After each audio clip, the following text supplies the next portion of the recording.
नमस्कार दोस्तों, retail investors podcast में आपका स्वागत है। कल की वीडियो में हमने बात की थी कि एक्सपेक्टेशन ये है कि जैसे ही निफ्टी 19 सॉरी 25 100 के ऊपर निकलेगा तो एक बड़ी शॉर्ट कवरिंग आएगी। यहाँ पे हमने 25,000 की कॉल की बात की थी काफ़ी डिटेल में कि जैसे ही ये 25,000 की कॉल जो है ये 150 के ऊपर जाएगी और यहाँ पे जो ओ आई है, ओपन इंटरेस्ट है, ये वाला जो कॉलम है ये नेगेटिव में होना शुरू होगा तो एक बड़ी शॉर्ट कवरिंग आएगी। बहुत बड़ी शॉर्ट कवरिंग नहीं आई, यहाँ से समझे कि कुछ 150 पॉइंट की शॉर्ट कवरिंग आई और जो ये 25,000 की कॉल थी वो 150 से 260 रुपए के आसपास हाई बना के आई है। उसके बाद पूरा पूरा जितना भी गेन्स थे यहाँ पे निफ्टी ने वो पूरे गेन्स गिव अप कर दिए और थोड़ा सा नेगेटिव में होके ही बंद हुआ। अगर आप मुझसे पूछेंगे कि क्या ये बेयरिश साइन है तो मुझे लगता है कि कतई बेयरिश साइन नहीं है। वो ऐसा इसलिए कि कोई भी जब बहुत बड़ा फॉल होता है तो उस बड़े फॉल के बाद जो इनिशियल अप मूव्स आते हैं वो यूजुअली सोल्ड ऑफ किए जाते हैं। ये अक्सर देखा गया है कि जब कोई बड़ा फॉल आता है उसके बाद जो पहला पुल बैक होता है उसमें सेलिंग आ ही जाती है और विशियस सेलिंग आ जाती है। तो ऐसा इसमें कुछ बहुत बड़ा प्रॉब्लम हो गई है या फिर ये नेगेटिव हो गया है, ऐसा बिल्कुल भी नहीं है। जो ये पूरा मूव है अब ये लग रहा है मुझे कि एक चैनल जैसा बना के अंदर ये इस चैनल को जो मैंने ड्रॉ किया है ये इस चैनल के अंदर ये मूव आना चाहिए। ऑलरेडी हम देख रहे हैं कि आज डाउ जोन्स काफ़ी अच्छा अभी तक तो मूव दे रहा है 42 400 के ऊपर है, 300 पॉइंट से ज़्यादा का अप मूव है और गिफ्ट निफ्टी भी लगभग 100 पॉइंट से ज़्यादा का अप मूव ही गैप अप ही दिखा रहा है। वो सबको छोड़ते हुए नज़रअंदाज करते हुए भी मैं यही कहूँगा कि ये जो पुल बैक है ये फिनिश नहीं हुआ है। ये एक पुल बैक का जो इनिशियल सेल ऑफ है, रेजिस्टेंस है, वही है ये और कुछ नहीं है। मार्केट को और अभी इससे ऊपर जाना है। जो हमने हमने बॉक्स बनाया था 25,600 से लेके 25,800 तक का ये गैप को ये मार्केट को फिल करने आना चाहिए। हो सकता है कि यहाँ से थोड़ा सा और ऊपर भी चला जाए, 25,900 भी चला जाए तो कोई कोई बहुत हैरानी की बात नहीं होगी। ठीक है, तो ये हो गया निफ्टी। अगर आपने आज भी ट्रेड नहीं बनाया कोई तो मैं आपको फिर से कहूँगा कि लॉन्ग्स की तरफ ही ट्रेड्स बनाने के बारे में सोचें और कोई भी अगर पुल बैक मिलता है तो वहाँ पे पुट्स सेल करके काम करें, वो ज़्यादा फायदेमंद रहेगा।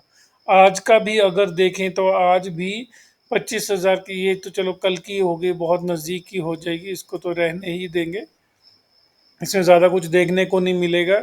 आज भी 25,000 की जो कॉल है वो 113 रुपये का, ये 26 रुपये कम हो गए। देखिए दो निफ्टी जो नेगेटिव में बंद हुआ है पर 25,000 की जो पुट है वो 26-27 रुपये माइनस में बिकी है। उसका कारण क्या रहा? उसका कारण रहा कि विक्स जो है काफ़ी नीचे आया, उसकी वजह से ऐसा हुआ। तो अगर आपने ये इसकी कॉल खरीदी हो या पुट खरीदी होती तो उससे ज़्यादा फायदेमंद रहता कि आप पुट स्प्रेड बना के जाएं, क्रेडिट स्प्रेड बनाएं कि जिसमें 25,000 की मान लीजिए आपने 180 की बेच दी है और उसके सामने 24,900 या 24,800 अपने रिस्क एपेटाइट के अकॉर्डिंगली आप उसको खरीदें। वो थोड़ा ज़्यादा जो सेफ ट्रेड रहेगा और ज़्यादा उसमें पैसा बनने के चांसेस थोड़े ज़्यादा हैं। आपको बार बार कह रहा हूँ कि इस टाइम पे पुट्स को सेल करके ज़्यादा फायदा रहेगा वो बाकी, और उसके सामने हेज करने से ही अच्छा ट्रेड बनेगा, यही इस टाइम का बेस्ट ट्रेड है। ठीक है, ये हो गया। ये जैसे हमने बात कर ली ऑलरेडी कि जैसे ही ये वहाँ से निकला और अब मुझे लग रहा है कि देखिए 3 मिनट के कैंडल में ही ये 160 रुपये, 155 रुपये से ये 5 मिनट में ही 209 हो गया, 50 पॉइंट का मूव दे दिया इसने 3 मिनट में ही। आजकल ऐसा ही हो रहा है, सारे के सारे जो मूव्स हैं बहुत क्विक आते हैं और उसके बाद पूरा दिन मार्केट सेल ऑफ होता रहा जिसकी वजह से पूरा ये प्रीमियम गल गया। ठीक है, बैंक निफ्टी की बात हो गई, क्या ट्रेड करना है अभी। अब कल अगर गैप अप में मिलता है, गैप अप में नीचे आता है मार्केट तो यही ट्रेड रहेगा कि उसको हम लोग लॉन्ग डायरेक्शन में ही ट्रेड लें। ठीक है, बैंक निफ्टी आज एक्सपायरी रही, हमने बात की थी एक क्रिटिकल लेवल की वो था 91,500 का, 51,500 का, ये जो मैंने एक ये रेड लाइन ड्रॉ करके रखी है।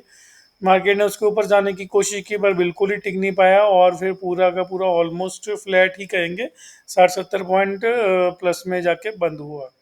तो अभी भी वही जो लेवल है, ये जो अपना अभी से थोड़ा सा लेवल इसको और बढ़ा देंगे तो अच्छा रहेगा।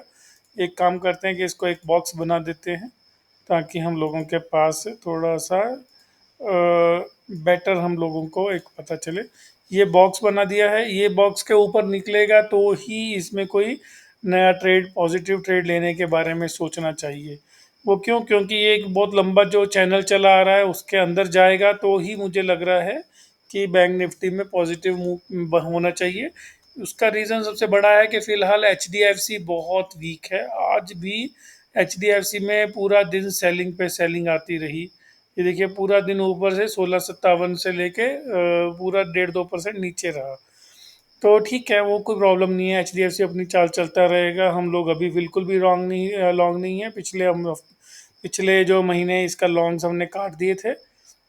अब हमने हमने बात की थी कि कौन सा लॉन्ग रहना बेस्ट है। हमने बात की थी एसबीआई की कि इस टाइम पे पीएसयू बैंक्स में लॉन्ग रहना बेटर है। और उसके जो चार्ट पैटर्न भी हमें वही बता रहा है कि जहाँ पे देखें तो एच डी एफ सी हो गया या फिर और कोई मान लो आईसीआईसीआई भी इवन के, तो वो थोड़ा सा फ्लैट ही बंद हुआ है।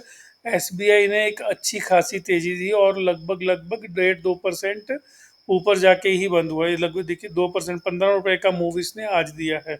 और पूरी की पूरी जो ये गिरावट थी कल की, उसको पूरी गिरावट को खत्म कर दिया और उसके ऊपर ही जाके बंद हुआ। ये देखिए डेली चार्ट पे, ये देखिए कल ये जो परसों की गिरावट थी उसके ऑलमोस्ट ऊपर ही जाके 800 के ऊपर ही बंद हुआ। हमने बात की थी कि जैसे ही ये 808 के ऊपर निकलेगा वो और पॉजिटिव होता जाएगा। तो ये मुझे लग रहा है कि ये एक्यूमुलेशन जोन, देखिए एक्यूमुलेशन कैंडल्स ही लग रहा है कि बन रही हैं। तो ये हो सकता है कि एक दिन को ये एक साथ ही झटका दे और 810 क्या 825 का भी लेवल साथ में ही निकाल दे। वो कब होगा वो पता नहीं, बट मुझे लग रहा है कि पॉसिबल है कि यहाँ पे आप ये नई पोजीशंस ही बनाएं, क्योंकि ये क्लियर कट ये इसने जोन ब्रेकआउट है और जोन का अपना चैनल का रीटेस्ट ही है। ठीक है, तो एसबीआई की बात होगी। आज एक और शेयर डिस्कस करना चाहता हूँ, वो है आईटी स्टॉक्स। आईटी स्टॉक्स को थोड़ा डिटेल में डिस्कस करेंगे, क्योंकि देखिए कोई भी जब डाउन मूव आता है निफ्टी या मार्केट में, तो उसमें कोई एक सेक्टर होता है, कुछ स्टॉक्स होते हैं जो सबसे पहले ऊपर निकलना शुरू कर देते हैं, ऊपर भागना शुरू कर देते हैं। अगर आज का हम देखें, डेटा देखें, तो आज के क्लियर कट आज के विनर जो थे वो आईटी स्टॉक्स से, आईटी स्टॉक्स ने ही मार्केट को संभाला था, जबकि रिलायंस और एचडीएफसी ने मार्केट को नीचे खींचा हुआ था। न्यूज़ बेस्ड स्टॉक या इवेंट बेस्ड स्टॉक्स जैसे कि आज डीवी स्लैब हुआ जो निफ्टी से निकल गया, या फिर और कोई स्टॉक हुआ जिसमें न्यूज़ या इवेंट था, उसको छोड़ दे तो ऑन एन एवरेज आज पूरा आईटी पैक आउट परफॉर्म कर रहा था। तो अगर हम टेक महिंद्रा का चार्ट देखें तो ये क्लियर कट ये लग रहा है कि इसने अपना नया अपमूव स्टार्ट कर दिया है। अगर देखिए सिंपल सा है, आज इसने ये अभी तक की पिछले 2 महीने की, 1.5 महीने की सबसे हाईएस्ट क्लोजिंग दी है।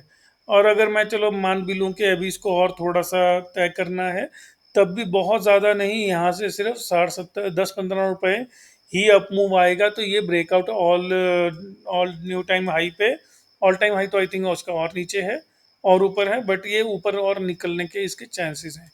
टेक महिंद्रा का वैसा ही है। इन्फोसिस अगर देखें तो इन्फोसिस भी अब है वैसा ही है, बट आई नो यहाँ पे एक इसने एक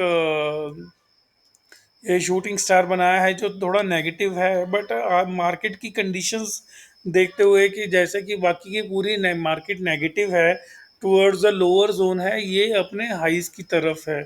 तो आईटी स्टॉक्स हो गए, इन सबको स्टॉक्स को थोड़ा देखना चाहिए। टेक महिंद्रा हो गया, इन्फोसिस हो गया आपका, बिरला सॉफ्टवेयर को एक बार देख लेते हैं। बिरला सॉफ्टवेयर ने भी देखिए कल की पूरी मंदी निकाल दी और आज गैप अप ओपनिंग दी और उसके ऊपर ही क्लोज दिया है। ठीक है, तो ये ऐसे स्टॉक्स को मुझे लगता है कि अपने पास अपने वॉच लिस्ट में रखें। और देखिए सबसे अच्छी बात है कि ये अपनी रेजिस्टेंस, अपनी सपोर्ट से ही दोबारा सपोर्ट ले रहा है।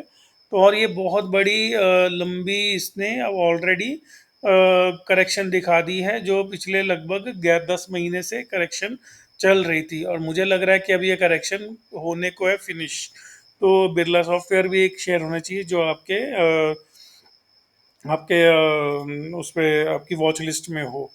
तो बिरला सॉफ्टवेयर की अर्निंग्स आने वाली हैं 23 अक्टूबर को, इस मंथ के एंड पे। हो सकता है कि ये तब तक 700 की तरफ जाने के तैयारी कर रहा हो।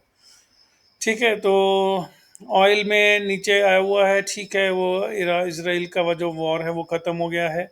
वो आप देखिए, अगर आज भी 4, 4.5, 5 हज़ार करोड़ की FIIs की सेलिंग आई है, तो मुझे लगता है कि जैसे जैसे ये अब सेलिंग, चाइना की अगर एक बार मार्केट देखें, जो कल लगभग 10% टूटी हुई थी, हैंगसेंग इंडेक्स, देखिए 10% टूटी थी कल। और आज भी ये लगभग 1.4% नीचे गई है। तो जैसे ही ये थोड़ी कूल ऑफ होगी, थोड़ी साइडवेज जाएगी, तो हमारे मार्केट में देखिए वैसे ही सेलिंग कम होनी शुरू हो गई है। अब ये आज 5,000 करोड़ की आई है, तो कल और कम हो जाएगी, ऐसा मेरा मानना है। ठीक है, और बस अच्छा, जो स्टॉक्स हमने बात कर ली है, और जो हम लोगों को लगता है कि अभी जो नेक्स्ट ये जो अप मूव आने वाला है, उसको लीड करने वाले सेक्टर यही रहेंगे, जैसे जो जिन्होंने आज इंडिकेशन दे भी दी है, जैसे कि आपका IT स्टॉक्स, आपके PSU स्टॉक्स, आपके PSU बैंक्स, ये सब स्टॉक्स आपको अच्छे, मुझे लग रहा है कि ध्यान रखना चाहिए। एक और सेक्टर है, वो है आपके केमिकल स्टॉक्स, जो मुझे लगता है कि वो भी अब अपना धीरे धीरे डाउन मूव फिनिश कर रहे हैं। देखिए SRF जो है, कितने लंबे चैनल से गुजर रहा है, और अब लग रहा है कि ये भी शायद अप मूव देगा। उसका रीज़न क्या है कि इसका जो सबसे बड़ा स्टॉक है, अतुल, अतुल ने आज अपने इंडिकेशन देने शुरू कर दिए हैं। जैसे ही ये 8,050 के ऊपर आएगा, इसको हम फिर बाइंग लिस्ट में लेके आएंगे, बट खैर उसमें अभी टाइम है।